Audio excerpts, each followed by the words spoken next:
Om, Om,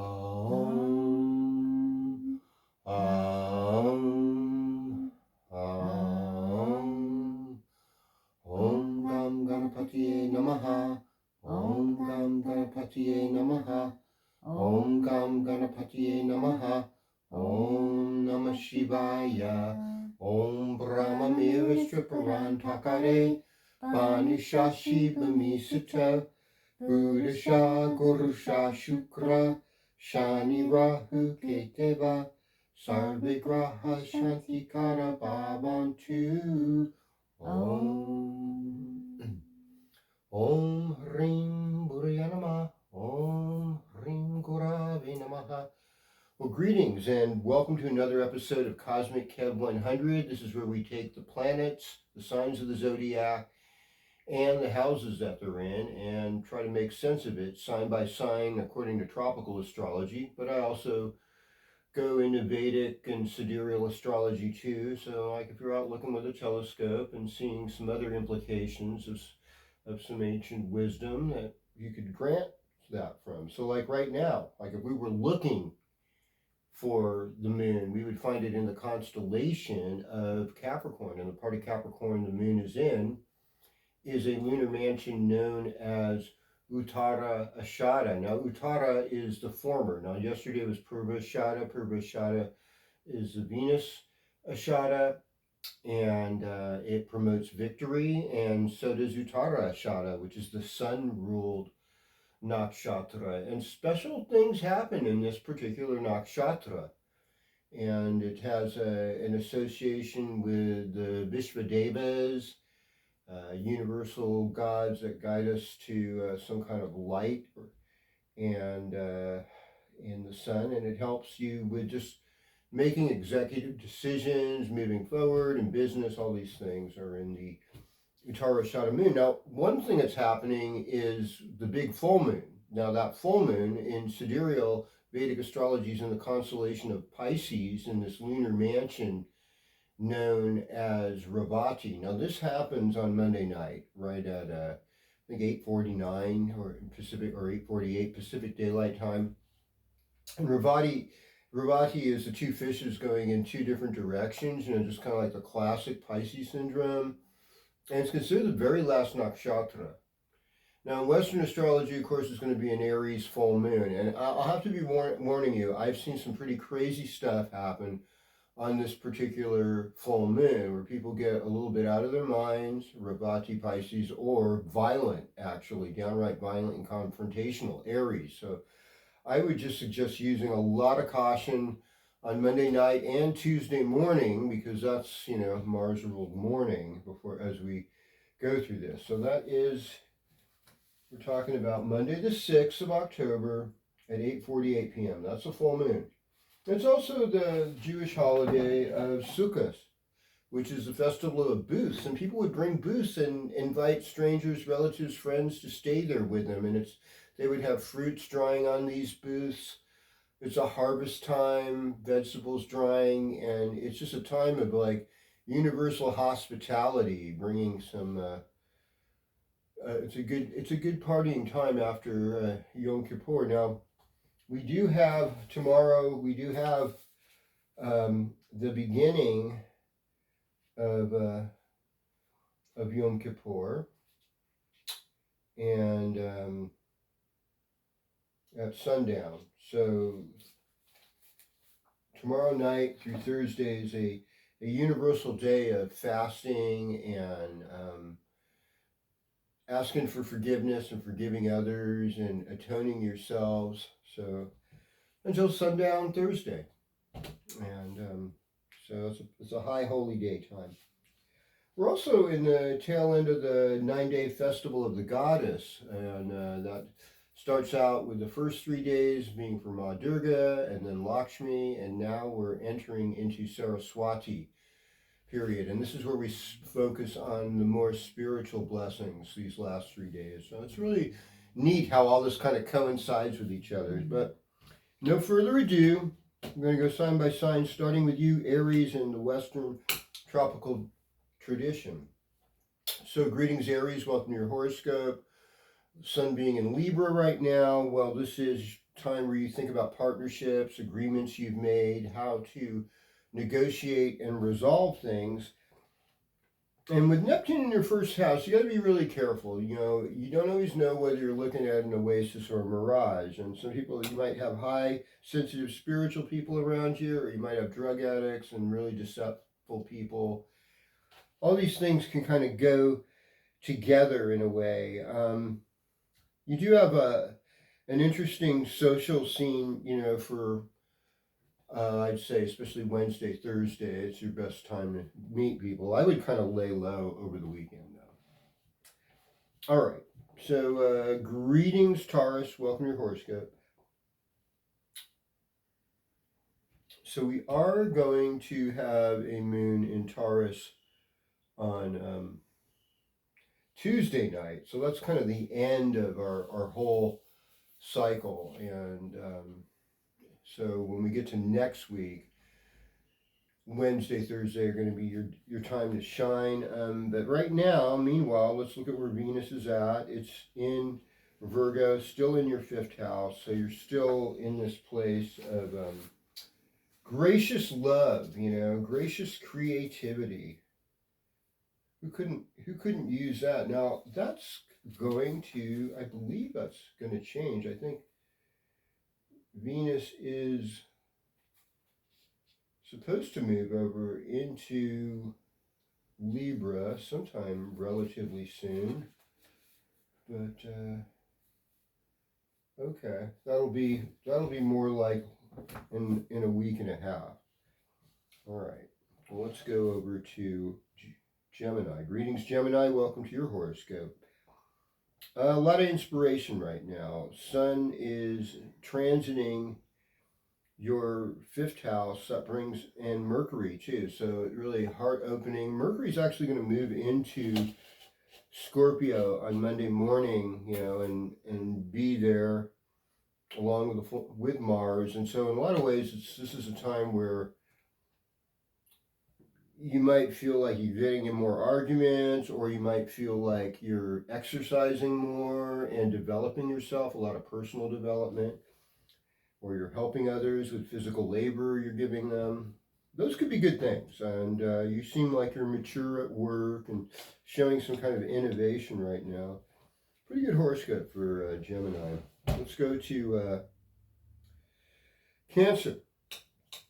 Jupiter in the first house, and this is great. This is a great placement. Everybody loves having good exalted Jupiter, especially when it's in your first house. And so things are getting better for Cancer right now. There's a little more introspection, wanting to stay at home because of the Sun and Mercury being in the fourth house. You might, be selling a house or selling a car or something, and you'll probably get some value out of that. If you have male children or any kind of children, you'll be more focused on them as we go through the week. And it looks like, a lot of things are in your favor. It's just a mixed bag right now, and it's just great having all the planets kind of scattered around so that we're not all focused on one thing. Well, greetings, Leo, and welcome to your horoscope. So, Sun in Libra, that's third house. That's a debilitated Sun, and so this is kind of where social anxiety hits. You have those dreams you're going to be naked at the first day of school.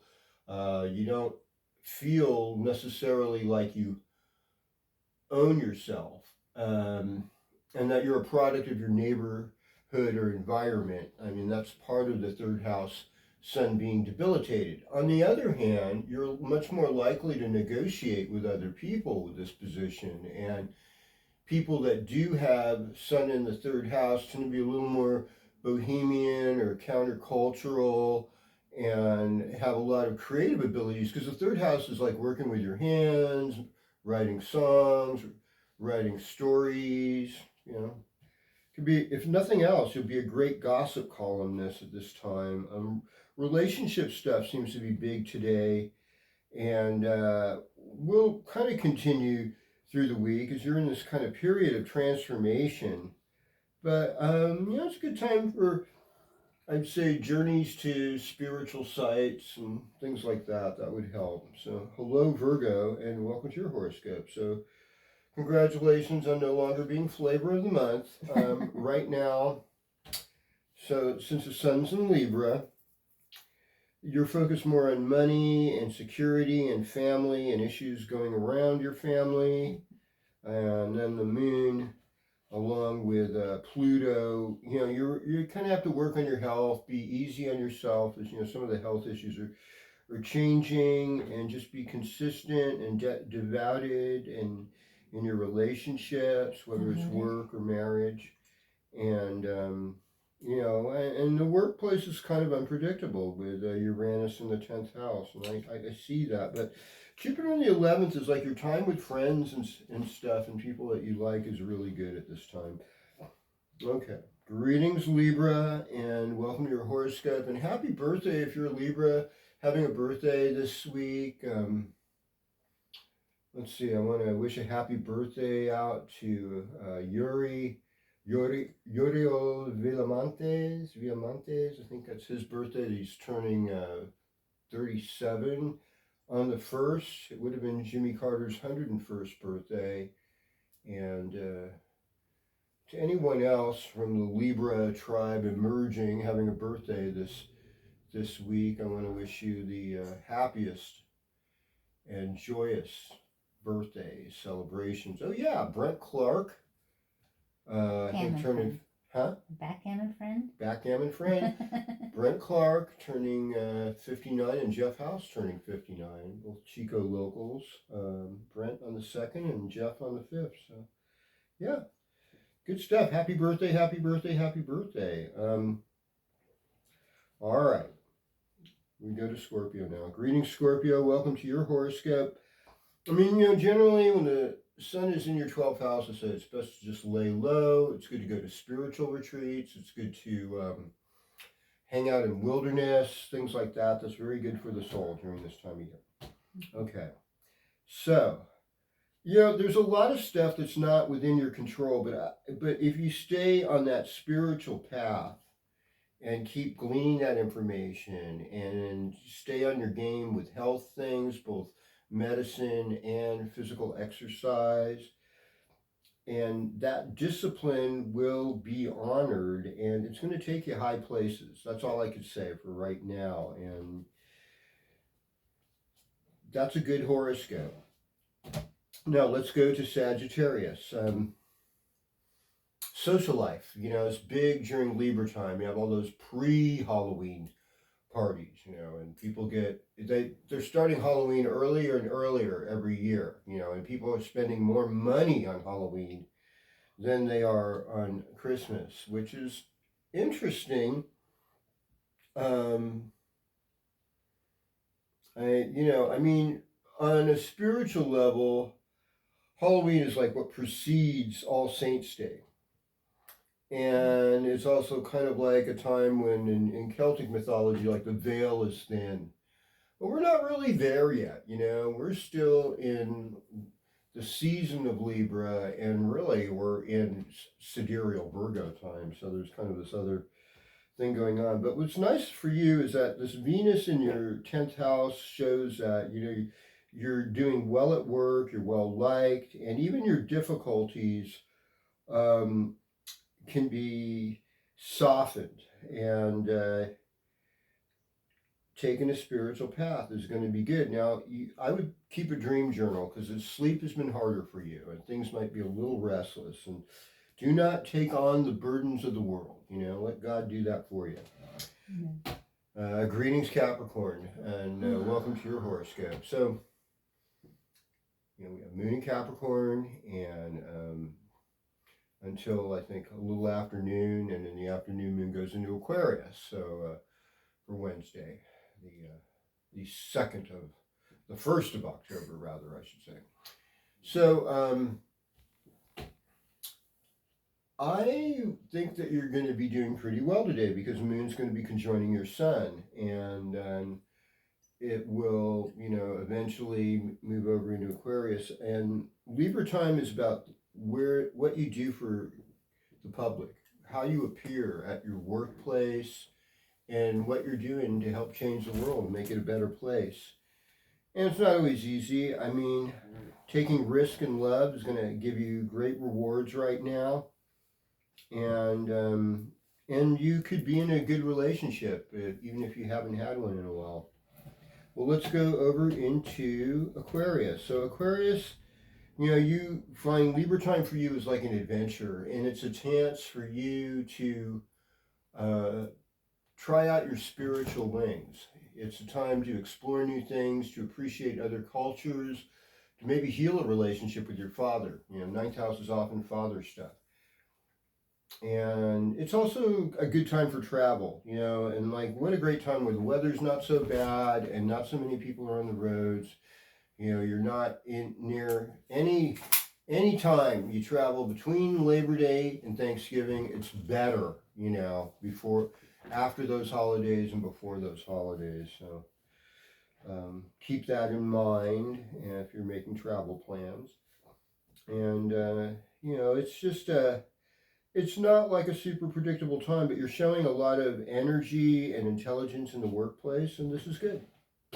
Okay, we're going over to Pisces now as we're wrapping this thing up. For Pisces, Libra time is kind of hard because it's a very creative sign like Pisces, but it's going to challenge you. You're going to say white, it's going to say black. You're going to say black, it's going to say white. And really, this is a time for Pisces to say, you know what, I'm not in control of what's going on here. Now, this weekend, of course, is made for Pisces because Friday night through most of Sunday, moon is in Pisces. So you're going to be in that dreamy, I'm loving it. If you're hanging out by the water somewhere, it should be really beautiful and lovely. And, you just have to allow yourself to be disciplined, allow yourself to just take one step at a time. Neptune in Aries, it's like kind of visualize how you want to be doing economically, how you want to communicate with your family members, how you want to share your wealth, present yourself. And, like I said about, Libra time is not some place where you're controlling things. You kind of have to let people have their power. But one thing is nice is this Mars and Mercury in Scorpio going into your ninth house. It shows that there's this time of amazing discovery if you're willing to take risk intelligently and work with those risks. And Jupiter in the fifth house, it's a Karaka, so very good things are happening for you. They're activating, and I am just glad that you hung out with me for this long for Cosmic Kev 100. I would love it if you shared this video, if you subscribed, if you're not already a subscriber, and if you are, I thank you. And so I reach out and say thanks to my friends John and Colleen, and to Wordsley, and to Shanta Bakian, and to Nicole and Nicolette, and anyone else out there that's watching, listening, Mary Hayden, other friends. I love you all, and Cousin Erica, and Ron, all you peoples, you great, wonderful peoples. Keep it coming. Om Shanti Shanti Shanti Om Tat Sat.